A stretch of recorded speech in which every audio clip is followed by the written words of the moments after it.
കർത്താവിൻ്റെ അതിപരിശുദ്ധ നാമം ഈ പ്രഭാതത്തിലും മഹത്വപ്പെടുമാറാകട്ടെ. എല്ലാ സഹോദരങ്ങൾക്കും വേഗം വരുന്ന യേശുക്രിസ്തുവിൻ്റെ അനുഗ്രഹീത നാമത്തിൽ ക്രിസ്തീയ വന്ദനത്തെ അറിയിക്കുന്നു. ഒരു ദിവസം കൂടെ കർത്താവ് നമുക്ക് ദാനമായി നൽകി.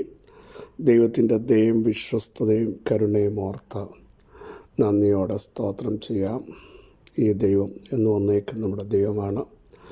ജീവപര്യന്തം വഴി നടത്താൻ അവിടുന്ന് ശക്തനാണ്, അനന്യനാണ്, വാക്കുമാറാത്തവനാണ്. എവിടെയും പ്രവർത്തിക്കാൻ കഴിയുന്ന ഒരു ദൈവമാണ് നമ്മുടെ ദൈവം. അവിടുത്തെ ദയ തലമുറയോളം വലുതാണ്. 1000 തലമുറയോളം ദയ വിശ്വസ്തതയും പരിപാലിക്കുന്ന ഒരു ദൈവമാണ് നമ്മുടെ ദൈവം. അതിൻ്റെ അർത്ഥം ആരും കരുതിയില്ലെങ്കിലും തലമുറകൾക്ക് വേണ്ടി കരുതുന്ന ഒരു ദൈവമുണ്ട്. പ്രാർത്ഥിക്കുന്നവന് വേണ്ടി പ്രവർത്തിക്കുകയും അവർക്ക് വേണ്ടി കരുതുകയും ചെയ്യുന്ന ഒരു ദൈവത്തെയാണ് നമ്മൾ സേവിക്കുന്നത്. ആരും നിങ്ങളെ നോക്കാനില്ല എന്ന് നിങ്ങൾ ചിന്തിച്ചാലും ദൈവം നിങ്ങളുടെ കൂടെ ഉണ്ടെങ്കിൽ ബലം ക്ഷയിക്കുമ്പോഴും ദൈവം ഉപേക്ഷിക്കത്തില്ല. ഇല്ലേ, വാർദ്ധക്യത്തിലും കലേബ് പറഞ്ഞില്ലേ, അന്നത്തെ പോലെ എനിക്ക് ആരോഗ്യമുണ്ട്. ദൈവം ഉപേക്ഷിക്കില്ല. നമ്മളാരെയും പ്രതീക്ഷിക്കുന്നത് തന്നെ ഇന്നാൾ നോക്കും, ഇന്നാളെന്നെ അവസാനം വരെ ചുമക്കും. അങ്ങനെ ചിന്തിക്കുന്നവരൊക്കെ ചിലപ്പോൾ നമ്മളെ മാറ്റി നിർത്തും. പക്ഷേ വാർദ്ധക്യവും നിറയുള്ള കാലത്തും ഞാൻ നിങ്ങളെ തള്ളിക്കളയത്തില്ല, ഞാൻ നിങ്ങളെ ചുമക്കാമെന്ന് പറഞ്ഞ ദൈവം മാത്രമാണ്. സ്തോത്രം. അതുകൊണ്ട് മനുഷ്യരിലോ ധനത്തിലോ തലമുറകളിലോ ഒന്നും നമ്മൾ ആശ്രയിക്കരുത്. നമ്മുടെ ആശ്രയം ദൈവമായിരിക്കട്ടെ. യഹോവ തന്നെ ആശ്രയമായിരിക്കുന്ന മനുഷ്യൻ ഭാഗ്യം. യഹോവയിൽ തന്നെ ആശ്രയിക്കാവും. അത് നമ്മുടെ അടുത്ത ജനറേഷനോട് പറയണം. നിങ്ങൾ ആശ്രയിക്കാൻ വേറെങ്ങും പോകരുത്. ആശ്രയിക്കാൻ കൊള്ളാവുന്ന ഒരുവൻ മാത്രമേ ഉള്ളൂ, അത് നമ്മുടെ കർത്താവാണ്. Praise the Lord. തങ്ങൾ ആശ്രയിക്കുന്നവരെ അറിയുക മാത്രമല്ല, തിരുവെഴുത്ത് പറയും, ആശ്രയിക്കുന്നവരെ ദൈവമേ നീ ഉപേക്ഷിക്കുന്നില്ല. ഇതാണ് നമ്മുടെ ദൈവത്തിൻ്റെ പ്രത്യേകത. മനുഷ്യനാണ് നമ്മളെ ഉപേക്ഷിക്കും, മാറ്റി നിർത്തും. പക്ഷേ ആശ്രയിക്കുന്നവരെ ഉപേക്ഷിക്കാത്ത, തള്ളിക്കളയാത്ത ഒരു ദൈവമുണ്ട്. അത് നമ്മുടെ ദൈവമാണ്. സ്തോത്രം. ഒന്ന് സ്തോത്രം ചെയ്തോളൂ പ്രിയരെ. എത്ര വലിയ മഹത്തായ ശബ്ദമാത്. അതുകൊണ്ട് വചനം പറയുന്ന യഹോവയിൽ മാത്രം ആശ്രയിക്കണം. ആശ്രയിച്ചാൽ ഉഷ്ണം തട്ടത്തില്ലെന്നല്ല, തട്ടും, അത് പേടിക്കുകയില്ല. വരൾച്ച ഉണ്ടാവും. വരൾച്ചയുള്ള കാലത്തും അതിൻ്റെ ഇല പച്ചയായിരിക്കും. കൊടുങ്കാറ്റടിച്ചാലും വേരറ്റു പോകത്തില്ല. ആറ്റരികത്താണ് നട്ടിരിക്കുന്നത്. പരിശുദ്ധാത്മാവിൻ്റെ ഗന്ധമുള്ളിടത്ത്, ദൈവത്തിൻ്റെ പ്രസൻസ് ഉള്ളിടത്ത് നിൽക്കുന്ന ഒരു വ്യക്തിത്വം തകർന്നു പോവില്ല, ഉലഞ്ഞു പോവില്ല, വാടിപ്പോവില്ല. ഒന്നുകൂടി പറഞ്ഞാൽ ഉണങ്ങിപ്പോവില്ല. അത് പച്ച പിടിച്ചും പുഷ്ടി വെച്ചും കൊണ്ടിരിക്കും. വാർദ്ധക്യത്തിലും അവ ഫലം കായ്ക്കുമെന്നാണ് തിരുവെഴുത്ത് പറയുന്നത്. എത്ര നല്ലൊരു ദൈവത്തെ സേവിക്കാനാണ് നമുക്ക് അവസരം കിട്ടിയത്, അല്ലേ? നമ്മുടെ ദൈവം വാക്ക് മാറിയോ? പലരും മാറിയില്ലേ? അകലം വിട്ട് സഞ്ചരിച്ചില്ലേ? ഒറ്റപ്പെടുത്തിയില്ലേ? കുറ്റപ്പെടുത്തിയില്ലേ? തീരുമെന്ന് പറഞ്ഞില്ലേ? അവിടെ നിന്നല്ലേ ദൈവം പുതിയ ചില തുടക്കങ്ങൾ നമുക്ക് നൽകിയത്. സഹോദരങ്ങളെ, തീരുമെന്ന് പറഞ്ഞിടത്തു നിന്ന് ഭയപ്പെടണ്ട, മുൻപോട്ട് പോകുവീൻ എന്ന് പറഞ്ഞ ദൈവശബ്ദത്തിൻ്റെ ആഴം ഇന്നും ആരും മറന്നു പോകരുത് കേട്ടോ. ഏലിയാവിനോട് ഇസബെല് പറഞ്ഞു, തീർന്നു, നാളെ ഇതേ നേരമാകുമ്പോൾ. പക്ഷേ തീരുമെന്ന് പറഞ്ഞ ബേർഷെബയിൽ നിന്ന് പുതിയ തുടക്കത്തിലേക്ക്, അടുത്ത തലത്തിലേക്ക് ദൈവം ഭക്തനെ ഉപയോഗിച്ചില്ലേ? ഒറ്റത്തട്ടുകൊണ്ട് ഒരു രാജ്യത്തിൻ്റെ വാക്കിൻ്റെ മുമ്പിൽ നടുങ്ങിപ്പോയ മനുഷ്യനെ ഒരു ഭരണാധികാരിയുടെ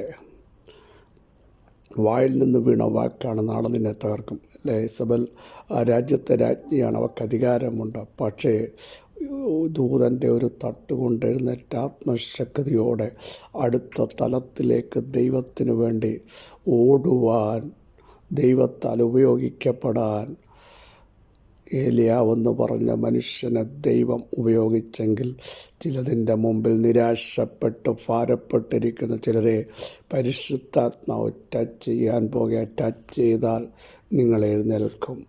ടച്ച് ചെയ്താൽ അസാധാരണമായ ദൈവപ്രവൃത്തി നിങ്ങളിലൂടെ പരിശുദ്ധാത്മാവിന് വെളിപ്പെടുത്തേണ്ടതുണ്ട്. യോവേൽ പ്രവചനം 3-ാം 18 അന്നാളിൽ പർവ്വതങ്ങൾ പുതുവീഞ്ഞു പൊഴിക്കും, കുന്നുകൾ പാൽ ഒഴുക്കും, യഹൂദയിലെ എല്ലാ തോടുകളും വെള്ളമൊഴുക്കും. യഹോവയുടെ ആലയത്തിൽ നിന്ന് ഒരു ഉറവ പുറപ്പെട്ട് ഷിത്തീം താഴ്വരയെ നനയ്ക്കും. ഇതിൻ്റെ അക്ഷരികാർത്ഥത്തിലേക്ക് പോകാനല്ല ഞാൻ ആഗ്രഹിക്കുന്ന, ആത്മീയമായ ചില വെളിപ്പാടുകൾ നിങ്ങളുമായി കൈമാറട്ടെ. നമുക്കറിയാം 3-ാം അധ്യായം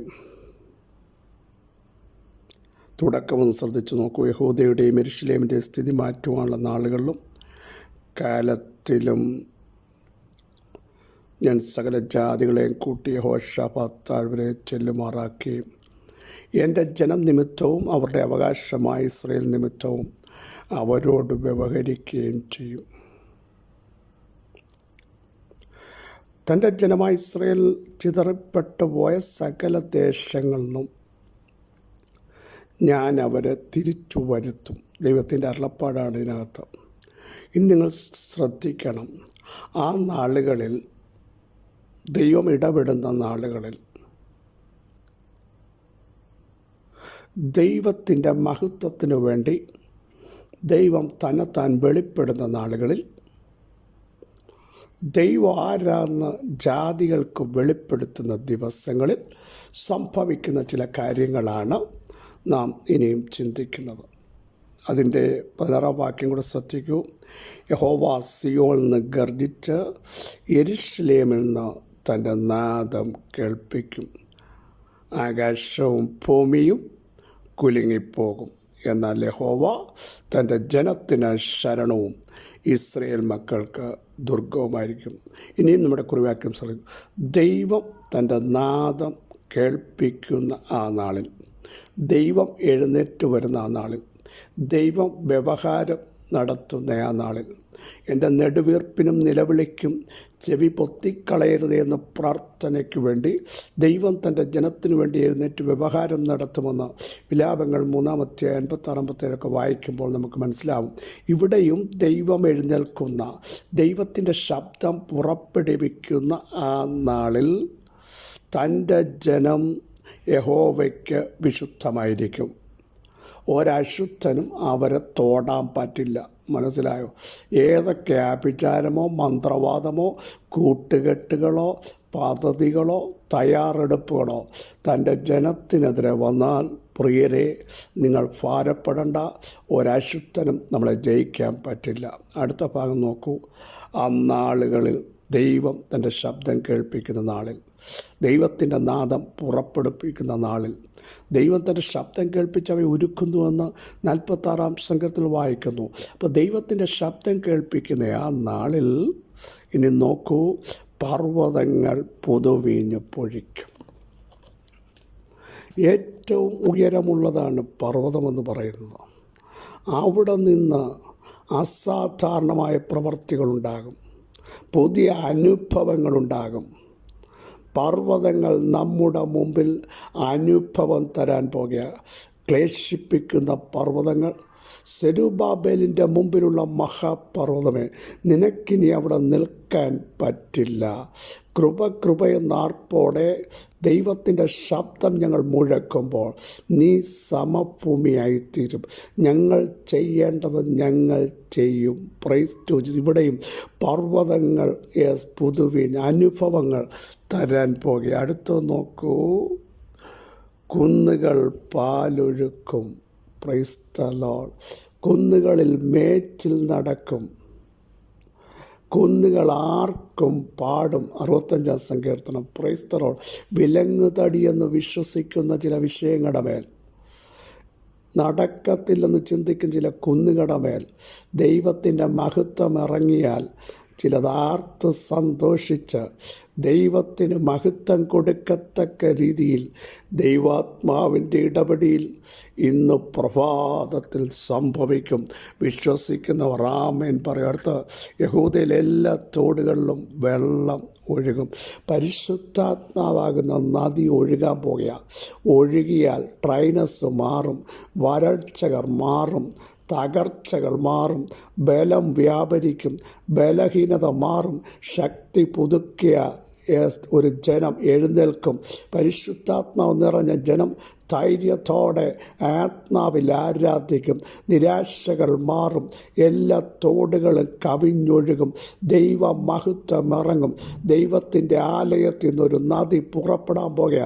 നമ്മുടെ ആലയങ്ങളിൽ നിന്ന് പരിശുദ്ധാത്മാവിൻ്റെ നദി പുറപ്പെട്ടാൽ കെട്ടി നിൽക്കുന്നത് ദൈവത്തിൻ്റെ ശ്വാസം തള്ളിപ്പായിക്കുന്ന നദി പോലെ വരിക. ഈ നദി ചലിപ്പിക്കാൻ പോകുക, ഈ നദി ജീവിപ്പിക്കാൻ പോകുക. ചില പ്രാണികൾ ജീവൻ വെച്ച് എഴുന്നേൽക്കാൻ പോകുക.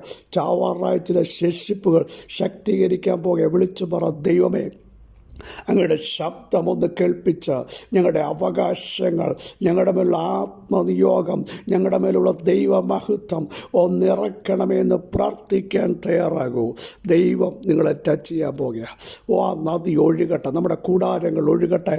ദൈവസഭകളിൽ ഹോളി സ്പിരിറ്റിൻ്റെ നദിയുടെ ഒരു ഒഴുക്ക് നീന്തിയിട്ടല്ലാതെ കടപ്പാൻ കഴിയാതെ വണ്ണം ആ നദിയുടെ പ്രവാഹം ഇന്ന് പകലുണ്ടാകട്ടെ. യേശുവിൻ്റെ നാമത്തിൽ രോഗികൾ സൗഖ്യമാകട്ടെ, ആത്മാവിൻ്റെ ചലനമുണ്ടാകട്ടെ, ചിലത് അഭിഷേകത്താൽ നിറയട്ടെ, ദൈവത്തിൻ്റെ മഹത്വം നിങ്ങളുടെ കൂടാരങ്ങൾ ഇറങ്ങട്ടെ. വരൾച്ചകൾ മാറട്ടെ, തകർച്ചകൾ മാറട്ടെ, ഇടർച്ചകൾ മാറട്ടെ. ഈ നദി ബൗണ്ടറികളെ ഭേദിക്കുന്ന നദിയാണ്. ഈ നദി അതിർവരമ്പുകളെ ഇല്ലാതാക്കുന്ന നദിയാണ്. ഈ നദി ഒന്നിപ്പിക്കുന്ന നദിയാണ്. ചലിപ്പിക്കാൻ പോയി യേശുവിൻ്റെ നാമത്തിൽ പിതാവേ, വചനത്തിൻ്റെ ശക്തി ജനത്തിൻ്റെ മേൽ വ്യാപരിക്കുന്നതിനായി സ്തോത്രം. ഈ നദി ചെല്ലുന്നിടത്ത് അത്ഭുതങ്ങൾ നടക്കുമല്ലോ. ഈ നദി ചെല്ലുന്നിടത്ത് അടയാളങ്ങൾ നടക്കുമല്ലോ. ഈ നദി ചെല്ലുന്നിടത്ത് ബലഹീനർ ബലം പ്രാപിക്കുമല്ലോ. ഈ നദി ചെല്ലുന്നിടത്ത് ശക്തിയില്ലാത്തവർ ശക്തിയെ പുതുക്കുമല്ലോ. ഈ നദി ചെല്ലുന്നിടത്ത് ജനം വലിയൊരു വെളിച്ചം കാണുമല്ലോ. ഇന്ന് പകലത് സംഭവിക്കട്ടെ. പിതാവിൻ്റെയും പുത്രൻ്റെയും പരിശുദ്ധാത്മാ നാമത്തിൽ ജനത്തെ ബ്ലസ് ചെയ്യുന്നു. സകല മഹത്വം അങ്ങേക്ക് യേശുവിൻ നാമത്തിൽ തന്നെ. ആമേൻ ആമേൻ. ക്രിസ്തുവിൽ വാത്സല്യ സഹോദരങ്ങളെ, ധൈര്യത്തോടെ മുമ്പോട്ട് പോകൂ. നമ്മുടെ മേലുള്ള ദൈവനിയോഗത്തെ തടയാൻ ലോകത്തിലൊരു ശക്തിക്കും സാധ്യമല്ല. ദൈവത്തിൻ്റെ ശബ്ദം ഇന്ന് പകൽ കേൾപ്പിക്കണമേ എന്ന് പ്രാർത്ഥിക്കൂ. കേൾപ്പിച്ചാൽ ആ നാളിൽ അത്ഭുതങ്ങൾ സംഭവിക്കും. ഈ വചനങ്ങളാൽ അവിടെ സഹായിക്കട്ടെ. ക്രിസ്തേശുവിൽ നിങ്ങളുടെ സഹോദരൻ പാസ്റ്റർ ബിജു മാത്യു.